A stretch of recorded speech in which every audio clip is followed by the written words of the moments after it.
आपका मैं चाहूँगा, झारखंड में ऐसा क्या देख रहे हैं? क्योंकि वो सेंटिमेंट्स काम करता दिखा क्या कि जेल गए, उस समय उनकी पत्नी ने, कल्पना सोरेन ने लीड लिया, जबकि वहाँ भी देखिए पारिवारिक मतभेद की स्थिति थी सीता सोरेन कल्पना सोरेन को लेकर, दोनों एक दूसरे के खिलाफ। कल्पना सोरेन को जैसे लीड मिला, सीता सोरेन अलग हो गई, बीजेपी में आ गई। चंपई सोरेन के साथ हमने वही देखा। क्या हो रहा है वहाँ? देखिए, झारखंड में तो जिस तरीके से रिजल्ट आ रहे हैं, ऐसा लग रहा है कि लोगों की सिंपैथी भी वो हेमंत सोरेन के ही साथ थी।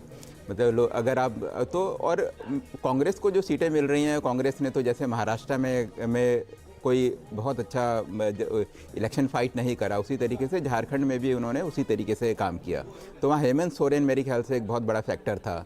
बहुत अच्छे तरीके से उन्होंने इलेक्शन कॉन्टेस्ट किया, और प्लस साथ ही साथ जो पब्लिक सिंपैथी थी वो उनके साथ थी। लेकिन ऐसा है कि अगर हम महाराष्ट्र को देखें तो महाराष्ट्र में अगर यही ट्रेंड रहते हैं और ये रिज़ल्ट में कन्वर्ट होते हैं, तो ये देखना पड़ेगा कि आने वाले टाइम पे उद्धव ठाकरे की क्या पोजीशन रहेगी, जो शिवसेना है उसकी भूमिका आने वाले टाइम पे क्या होगी। आप देखिएगा कि शिवसेना की बाला साहब ठाकरे के टाइम से ही एक जो बहुत बड़ी स्ट्रेंथ होती थी, वो स्ट्रेंथ थी जो बीएमसी था। बीएमसी में उनका कंट्रोल पिछले 20-25 साल से है, और बीएमसी का जो बजट है वो कई सारे हिंदुस्तान के कई सारे स्टेट से कहीं ज़्यादा है। तो बीएमसी जो कंट्रोल करता है वो मुंबई कंट्रोल करता है, और मुंबई इंडिया की फाइनेंशियल कैपिटल है। तो बीएमसी के कारण उद्धव ठाकरे की जो फाइनेंशियल स्ट्रेंथ जो पार्टी की बनती है, उसके पीछे बीएमसी एक बहुत बड़ा फैक्टर है। और बीजेपी ने जो एक काम करा वो वहाँ पे बीजेपी या जो भी फैक्टर्स हों, तो उसके कारण बीएमसी का इलेक्शन अभी हुआ नहीं है। और मुझे लगता है कि जैसे ही विधानसभा के रिजल्ट आएंगे उसके बाद हो सकता है कि बीएमसी का इलेक्शन हो, और ये रिजल्ट उस पर भी असर डालेंगे। अगर ये रिजल्ट उस पर असर डालते हैं, आप देखिएगा कि उद्धव ठाकरे की इतनी गंदी पोजीशन रहेगी। ये तो उद्धव ठाकरे या अगर हम एक नाथ शिंदे की बात करें तो दोनों ने ये चीज़ सोची नहीं होगी। सर, आप तो उद्धव ठाकरे की बात कर रहे हैं, मैं तो राहुल गांधी की भी यहाँ पर बात कर रही हूँ, क्योंकि थोड़ी देर पहले यहाँ पर राजनीतिक कौशलता की बात कर रहे थे ना योगेंद्र जी, तो उन्होंने राजनीतिक कौशलता, या मैं अगर राहुल गांधी की यहाँ पर बात करूँ तो आप किस तरह से देखते हैं? क्योंकि ये बात तो ठीक है जो अभी एनके सर भी कह रहे थे कि जब यहाँ पर मोदी के सामने कौन की बात होती है तो पूरा विपक्ष पर आपको नजर डालनी पड़ती है, कोई एक यहाँ पर ऐसे नजर नहीं आता है।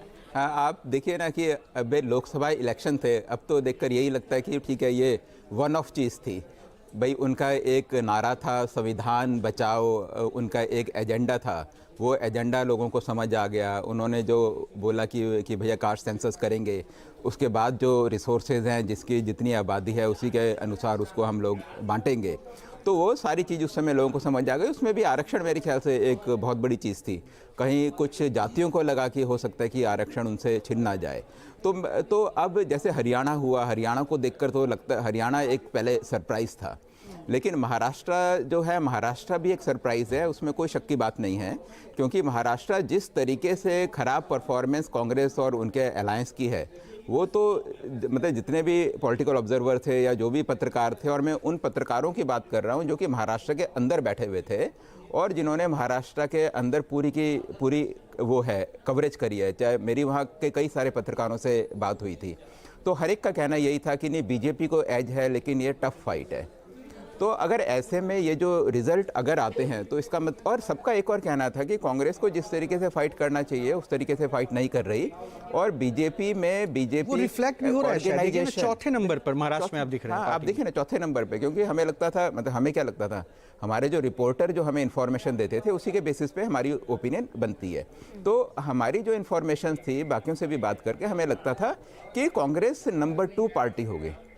भले ही कांग्रेस और बीजेपी में गैप हो, नंबर 2 पार्टी होगी, लेकिन यहाँ तो एनडीए अलायंस नंबर 1, 2, 3 तीनों उसी के पार्टनर है, और नंबर 4 पे कांग्रेस है। और कांग्रेस में और जो एनसीपी है उसके बीच में भी एक बहुत बड़ा गैप है। अजीत पवार और कांग्रेस के बीच में भी आप देखिएगा कि एक गैप है। तो मेरे को लगता है कि कांग्रेस को सोचना पड़ेगा, कांग्रेस को अपना ऑर्गेनाइजेशन दोबारा बनाना पड़ेगा, और जो उत्साह कांग्रेस के वर्कर्स में, कांग्रेस के नेताओं में जो 6 महीने पहले था, वो उत्साह कहाँ गया? एक बार विलास अठावले का मैं कर लेता हूँ, क्योंकि महाराष्ट्र में जो तस्वीरें बदल रही है। विलास, क्या तस्वीरें दिख रही हैं अब वहाँ महाराष्ट्र में? देखिए, ये जो कहा जा रहा था कि कांटे की टक्कर, फिलहाल रुझान में वो कांटे की टक्कर दिख नहीं रही है। नहीं, बिल्कुल कांटे की टक्कर थी, लेकिन महाविकास आघाड़ी ने वो गवा दी, ऐसा मेरा मानना है। कल तक मैं ये बहुत लोगों से बोल रहा था कि महायुति जिस प्रकार से प्रचार कर रही थी, देखिए एकनाथ शिंदे सुबह से लेकर रात तक घूम रहे थे, भाजपा यानी देवेंद्र फडणवीस की अलग टीम काम कर रही थी, वहाँ अरोड़ा जैसे एक टीम को लेकर अजित पवार अपने कैंपेन कर रहे थे। दूसरी तरफ क्या दिख रहा था, दूसरी तरफ उद्धव ठाकरे अकेले कहाँ घूम रहे, शरद पवार गाँव घूम रहे, लेकिन कांग्रेस कहाँ दिखाई नहीं दे रही थी। यानी टीम वर्क में कहीं ना कहीं महाविकास आघाड़ी ये पीछे पड़ गई है।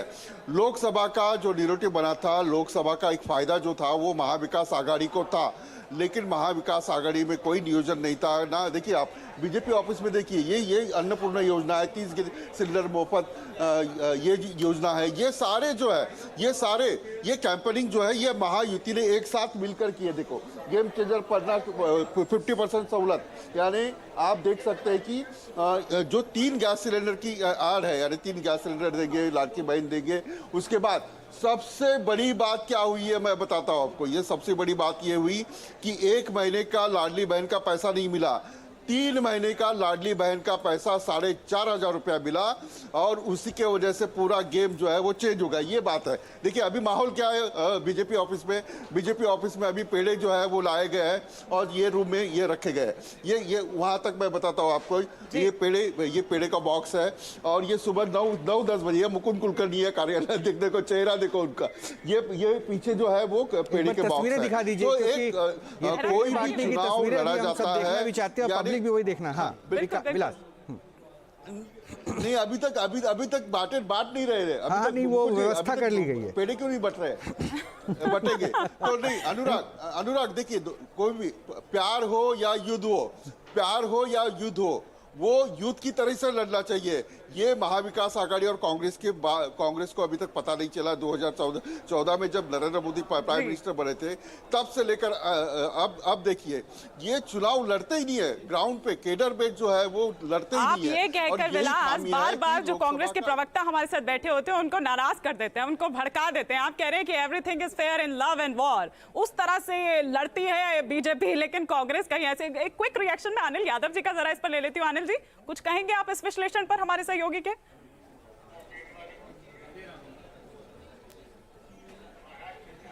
देखिए अभी अगर यही जो रुझान है ये अगर कांग्रेस के पक्ष में आ रहे होते तो यही जो साथी पत्रकार हैं ये हमारी तारीफों के पुल बांध रहे होते, ये कह रहे होते कि भाई राहुल गांधी जी का जो राजनीतिक कौशल है उसकी तो कोई बराबरी नहीं, जो संविधान नेचुरली, लेकिन है नहीं ना वो, तो कोई बात ही नहीं। तो ये राजनीति की एक कटु सच है कि भाई जब आप जीतते हैं, हाँ लेकिन सुन लीजिए ना, मैं वही बता रहा हूँ, अभी तो पहले तो फाइनल नहीं हुआ ना, अभी तो ये समय है, तो ऐसे ही भाषा बदलती जाती है। और ये राजनीति का कटु सत्य है कि भाई जब आप अच्छा कर रहे होते हैं तो आपकी कमियों में भी अच्छाई दिखती है, और अगर मान लीजिए कि आप अच्छा नहीं कर पा रहे हैं तो आपकी अच्छाई भी खराब लगने लगती है। आपने कहा कि भाई बार की भाई राजनीतिक कौशल की बात हो रही थी कि राहुल जी के सवाल कर रहे हैं। मैं बिल्कुल साफ कह दूं कि अगर आप भाषा की मर्यादा को गिराने को राजनीतिक कौशल मानते हैं तो भाषा की मर्यादा गिराने वाली क्या बात हुई? अच्छा आप ही बताइए ना अनिल यादव जी, अगर आप समाज को होने की बात नहीं है। चौथे नंबर पर आ गए हैं आप, चौथे नंबर पर आ गए हैं, और ये राजनीतिक कौशलता या नेतृत्व की बात हम नहीं कर रहे हैं। सिर्फ आपके जितने भी वरिष्ठ रहे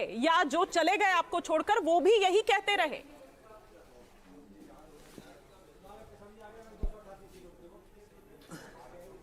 अब देखिए यही बातें हैं कि भाई अगर आपको लगे कि भाई हम इस तरीके के बयानबाजी करने लगे कि शमशान कब्रिस्तान करने लगे, लोगों को कपड़ों से पहचानने लगे, और कोई कभी मदिरा की बात करने लगे, मुजरा की बात करने लगे, तो हमारा राजनीतिक स्तर नहीं है। राजनीतिक में हार और जीत तो चली रहती है, लेकिन एक जो मर्यादा होती है यदि व्यक्ति उसको भी गिरा देगा तो राजनीतिक लोगों का जो सम्मान है वो कुछ भी नहीं रहेगा। आप राजनीतिक लोगों को कैसे कर सकते हैं कि भाई किसी को सड़क चलते हुए आपको स्तर गिराने को कौन कह रहा देती है तो उसका जिम्मेदारी देती है को कौन कह रहा है आपको? लेकिन सर कोई स्ट्रेटजी तो होगी ना आपके पास। नहीं तो कई बार क्या होता है कि स्तर गिराने वालों की लॉटरी निकल जाती है। अच्छा। कई बार यही होता है कि स्तर गिराने वालों का समय अच्छा चल रहा होता है तो उनकी भी लॉटरी निकल जाती है, लेकिन हम उस लॉटरी के चक्कर में स्तर नहीं गिराएंगे, मर्यादा नहीं गिराएंगे। मैं बस इतना कहना चाहता हूं। अच्छा बीजेपी का रिएक्शन ले लेते हैं। विजय शर्मा साहब, स्तर गिराकर आप लोगों की लॉटरी लग गई है, इसलिए देखिए आप लोग जीत रहे हैं। जी देखिए, अभी मैं इनको सुन रहा था, ये भाषा की मर्यादा का पाठ हमें पढ़ा रहे हैं। ये ये वो लोग हैं जो बोटी बोटी कर देंगे, मोदी जी के पर्सनली अटैक करते हैं, नीच शब्द बोलते हैं, मौत का सौदागर बोलते हैं, हमने मोदी का कॉन्फिडेंस तोड़ दिया, सीना तोड़ दिया। इस तरह की किस तरह की के अगर उनकी गिनती करने लग जाएं तो मेरे ख्याल से सारी डिबेट इसी में खत्म हो जाएगी।